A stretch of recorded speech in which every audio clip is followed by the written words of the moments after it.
പാലോട് നവവധു ഇന്ദു ആത്മഹത്യ ചെയ്തതിൽ അന്വേഷണം ഭർത്താവിനെയും സുഹൃത്തുക്കളെയും കേന്ദ്രീകരിച്ച്. അഭിജിത് ദേവിന്റെ സുഹൃത്ത് അജാസിനെയും പോലീസ് കസ്റ്റഡിയിലെടുത്തു. അജാസ് ഇന്ദുജയെ മർദ്ദിച്ചിരുന്നുവെന്ന് അഭിജിത്ത് മൊഴി നൽകിയിട്ടുണ്ട്. അരുൺ സോളമൻ നമുക്കൊപ്പം എത്തുന്നു. Good morning Arun Solomon. ഇന്ദുവിന്റെ ആത്മഹത്യയിൽ ഇപ്പോൾ അന്വേഷണം ഏത് രീതിയിലാണ് മുന്നോട്ട് പോകുന്നത്?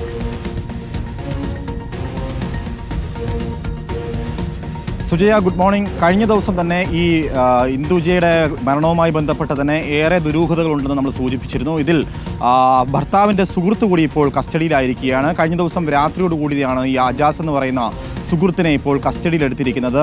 പ്രധാനമായും ഇന്ദുജയുടെ ഫോൺ കേന്ദ്രീകരിച്ചിട്ടുള്ള ഒരു അന്വേഷണമാണ് ഇപ്പോൾ പോലീസ് ഈ കേസുമായി ബന്ധപ്പെട്ട് മുന്നോട്ട് പോകുന്നതെന്നുള്ളതാണ് കുറച്ച് മുന്നേ വരെ പാലോട് CI നമ്മളോട് പങ്കുവച്ചിരിക്കുന്നത്. ഇതിൽ ഈ അജാസ് എന്ന് പറയുന്നത് അഭിജിത്ത് ദേവിൻ്റെ സുഹൃത്താണ്. ഇദ്ദേഹം ഈ അജാസ് ഇന്ദുജയെ മർദ്ദിച്ചിരുന്നു എന്നുള്ളൊരു മൊഴിയാണ് പ്രധാനമായും അഭിജിത്ത് ദേവ് ഇപ്പോൾ പാലോട് പോലീസിന് നൽകിയിരിക്കുന്നത്. ഈ മൊഴിയുടെ അടിസ്ഥാനത്തിലാണ് ഈ അജാസിനെ ഇപ്പോൾ പോലീസ് കസ്റ്റഡിയിലെടുത്തിരിക്കുന്നത്. സുജയ, ഏറെ നിർണായകമായ വഴിത്തിരിവുകൾ ഈ കേസിലുണ്ടാകുന്നു. അതിനപ്പുറം ഏറെ ദുരൂഹതകൾ ഉണ്ട് എന്നുള്ളതും കൂടി ഈ അവസരത്തിൽ പറയേണ്ടതുണ്ട്. കാരണം ഈ ദുരൂഹതകളൊക്കെയും പുറത്തു വരേണ്ടതുണ്ട്.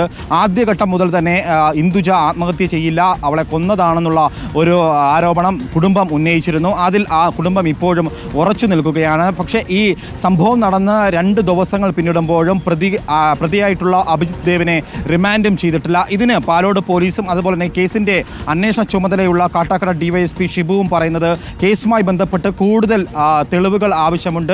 ആ തെളിവുകളുടെ അടിസ്ഥാനത്തിൽ മാത്രമേ പ്രതിയെ റിമാൻഡ് ചെയ്യാൻ കഴിയുകയുള്ളൂ എന്നുള്ളതാണ്. പ്രധാനമായും ഇപ്പോൾ ഇന്ദുജയുടെ ഫോൺ കേന്ദ്രീകരിച്ചുള്ള ഒരു അന്വേഷണവുമായി മുന്നോട്ട് പോകുന്നു. അതിനപ്പുറം ഭർത്താവ് അഭിജിത് ദേവിൻ്റെ സുഹൃത്തുക്കളെ കേന്ദ്രീകരിച്ചുള്ള ഒരു അന്വേഷണത്തിനാണ് ഇപ്പോൾ പോലീസ് മുന്നോട്ട് പോയിരിക്കുന്നത്. അതിൻ്റെ അടിസ്ഥാനത്തിലാണ് അജാസിനെ ഇപ്പോൾ പോലീസ് കസ്റ്റഡിയിലെടുത്തിരിക്കുന്നു. അജാസ് ഇന്ദുജയെ മർദ്ദിച്ചു എന്നുള്ളൊരു മൊഴി നൽകിയിരിക്കുകയാണ് അഭിജിത് ദേവ്.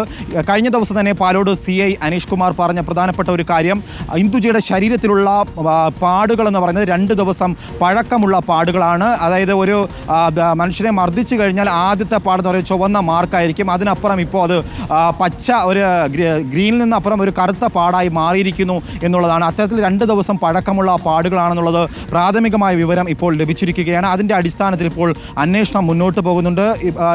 എന്നിരുന്നാൽ പോലും ഈ അഭിജിത് ദേവിനെ എന്തുകൊണ്ട് റിമാൻഡ് ചെയ്യുന്നില്ല എന്നുള്ളതാണ് കുടുംബവും അതുപോലെ തന്നെ ആദിവാസി ക്ഷേമ സമിതിയും ആദിവാസി മഹാസഭ അടക്കമുള്ള സംഘടനകളും ഒരുപോലെ ഉന്നയിക്കുന്നത്. എന്തായാലും കേസിൽ ഒരു നിർണായകമായിട്ടുള്ള ഒരു വഴിത്തിരിവ് ഉണ്ടായിരിക്കുന്നു. എന്തുകൊണ്ടാണ് അജാസ് ഇനി ഈ ഇന്ദുജയെ മർദ്ദിച്ചത്? ഇന്ദുജയും അജാസും തമ്മിലുള്ള ബന്ധം എന്താണ്? ഭർത്താവിൻ്റെ സുഹൃത്താണ് അജാസ്. അതിനപ്പുറം ഇന്ദുജയുമായിട്ടുള്ള ബന്ധം എന്താണെന്നുള്ള ചോദ്യങ്ങൾ ഉയരുകയാണ് ഈ അവസരത്തിൽ. അതിൻ്റെ അടിസ്ഥാനത്തിൽ പോലീസ് ഇപ്പോൾ ചോദ്യം ചെയ്ത് വരികയാണെന്നുള്ളതാണ് പ്രധാനമായും ഇപ്പോൾ റിപ്പോർട്ടറിനോട് പങ്കുവച്ചിരിക്കുന്നത്. ആരെയും ഇപ്പോൾ അറസ്റ്റ് രേഖപ്പെടുത്തിയിട്ടില്ല, കസ്റ്റഡിയിൽ മാത്രമാണ് എടുത്തിരിക്കുന്നത്. അറസ്റ്റ് രേഖപ്പെടുത്തിയിട്ടില്ല എന്നുകൂടി പോലീസ് സൂചിപ്പിക്കുന്നുണ്ട്. ഇവരുടെ മൊഴികൾ ഇപ്പോൾ എടുത്തുകൊണ്ടിരിക്കുകയാണ്. അജാസിൻ്റെ മൊഴിയുടെ ഭർത്താവ് അഭിജിത് ദേവിൻ്റെ മൊഴിയുടെ അടിസ്ഥാനത്തിലാണ് സുഹൃത്ത് അജാസിനെ ഇപ്പോൾ കസ്റ്റഡിയിൽ എടുത്തിരിക്കുന്നത്. എന്തിൻ്റെ അടിസ്ഥാനത്തിലാണ് ഇന്ദുജയെ അടിച്ചതെന്നുള്ളതാണ് പോലീസ് പ്രധാനമായും അന്വേഷിക്കുന്നത്. ഇവർ തമ്മിലുള്ള ബന്ധം എന്താണ് എന്നുള്ളതും കൂടി പ്രധാനമായി പോലീസ് ചോദിച്ചു വരികയാണ്. കഴിഞ്ഞ 2 വർഷം മുന്നെയാണ് ഇവർ അഭിജിത് ദേവും ഇന്ദുജയും തമ്മിൽ അടുക്കുന്നത്. പാലോട് സ്വകാര്യ ലേബിലെ ജീവനക്കാരിയായിരുന്നു ഇന്ദുജ. അവിടെ വെച്ചാണ് അഭിജിത് ദേവ് കണ്ടുമുട്ടുകയും പ്രണയത്തിലാവുകയും ചെയ്യുന്നത്. തുടർന്ന് ഓഗസ്റ്റ് മാസം 5-ാം തീയതിയാണ് അഭിജിത് ദേവ് ഇന്ദുജയെ വിവാഹം കഴിക്കുന്നത്. നിയമപരമായിട്ടുള്ള ഒരു വിവാഹമായിരുന്നില്ല.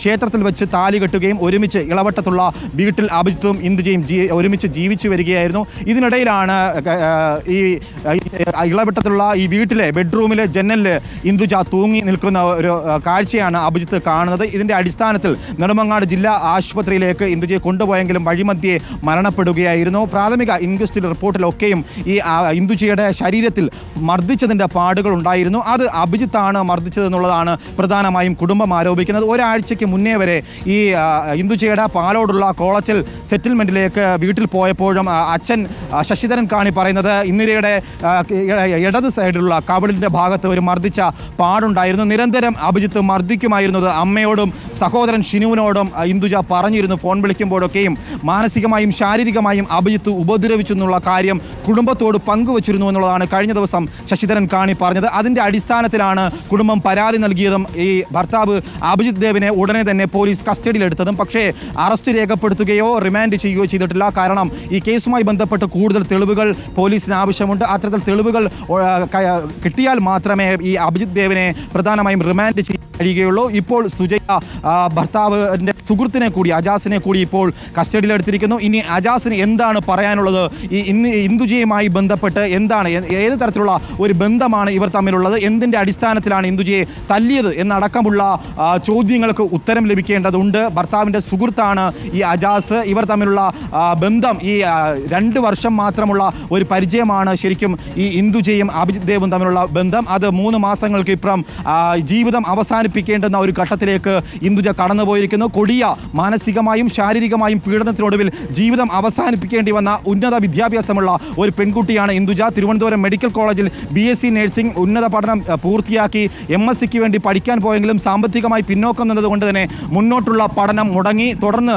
പാലോടുള്ള സ്വകാര്യ ലേബിൽ ജോലി ചെയ്തു വരുമ്പോഴാണ് പോപ്പുലർ ഹോണ്ടയുടെ ഈ വാഹന കമ്പനിയിൽ ജോലി ചെയ്തു വന്നിരുന്ന അഭിജിത്ത് ദേവുമായി പ്രണയത്തിലടുക്കുന്നത്. ആ പ്രണയം ഒടുവിൽ വിവാഹത്തിൽ കലാശിക്കുന്നു. തുടർന്ന് 3 മാസം മാത്രമുള്ള ഒരു ദാമ്പത്യ ജീവിതം അവസാനിപ്പിച്ചുകൊണ്ട് ഇന്ദുജ ജീവിതത്തോട് പൂർണ്ണമായും വിട പറഞ്ഞുകൊണ്ട് പോകുമ്പോൾ അതിൽ വലിയ ചോദ്യങ്ങളുണ്ട്, അതിനകത്ത് വലിയ ദുരൂഹതകളുണ്ട്. ആ ദുരൂഹതകൾ മറനീക്കി പുറത്തു വരേണ്ടതുണ്ട്. അതിൻ്റെ അടിസ്ഥാനത്തിലാണ് ഇപ്പോൾ ഈ കേസുമായി ബന്ധപ്പെട്ട് അന്വേഷണ ചുമതലയുള്ള കാട്ടാക്കട DYSP ഷിബുവിൻ്റെ നേതൃത്വത്തിലുള്ള അന്വേഷണ സംഘം ഈ പ്രതികളെ ചോദ്യം ചെയ്തു വരുന്നത്. നിലവിൽ പ്രധാനമായും ഈ അഭിജിത്ത് ദേവിൻ്റെ കൂടുതൽ സുഹൃത്തുക്കളെ ചോദ്യം ചെയ്യും എന്നുള്ളതാണ് ഇപ്പോൾ പാലോട് CI അനീഷ് കുമാറും പങ്കുവച്ചിട്ടുള്ളത്. കൂടുതൽ സുഹൃത്തുക്കളെ ഇനി കസ്റ്റഡിയിൽ എടുക്കും. അതിൻ്റെ അടിസ്ഥാനത്തിലായിരിക്കും ഈ കേസുമായി ബന്ധപ്പെട്ടുള്ള മുന്നോട്ടുള്ള നീക്കം. പോലീസ് പ്രധാനമായും ഇപ്പോൾ ഇന്ദുജയുടെ ഫോൺ കേന്ദ്രീകരിച്ചുള്ള ഒരു അന്വേഷണം നടത്തി വരുന്നു. അതിനപ്പുറം ഈ ഭർത്താവ് അഭിജിത്ത് ദേവിൻ്റെ സുഹൃത്തുക്കളെയും കേന്ദ്രീകരിച്ചുള്ള അന്വേഷണം നടത്തി വരികയാണ്. പ്രധാനമായും വലിയ ദുരൂഹതയാണ് ഇപ്പോൾ പുറത്തു വന്നിരിക്കുന്നത്. എന്തടിസ്ഥാനത്തിലാണ് ഭർത്താവിൻ്റെ സുഹൃത്താണ് അജാസ് എന്തിൻ്റെ കാരണത്തിലാണ് ഇന്ദുജയെ മർദ്ദിച്ചതെന്നുള്ള ഒരു കാരണം, ആ കാരണം എന്താണെന്നുള്ളതും ഇപ്പോൾ പുറത്തു വരേണ്ടതുണ്ട്. സുജയ, തീർച്ചയായും ഭർത്താവിനെയും സുഹൃത്തുക്കളെയും കേന്ദ്രീകരിച്ചുള്ള അന്വേഷണമാണ് നവവധുവിന്റെ മരണത്തിൽ ഇപ്പോൾ നടക്കുന്നത്. അരുൺ സോളമനാണ് വിവരങ്ങൾ നൽകിയത്.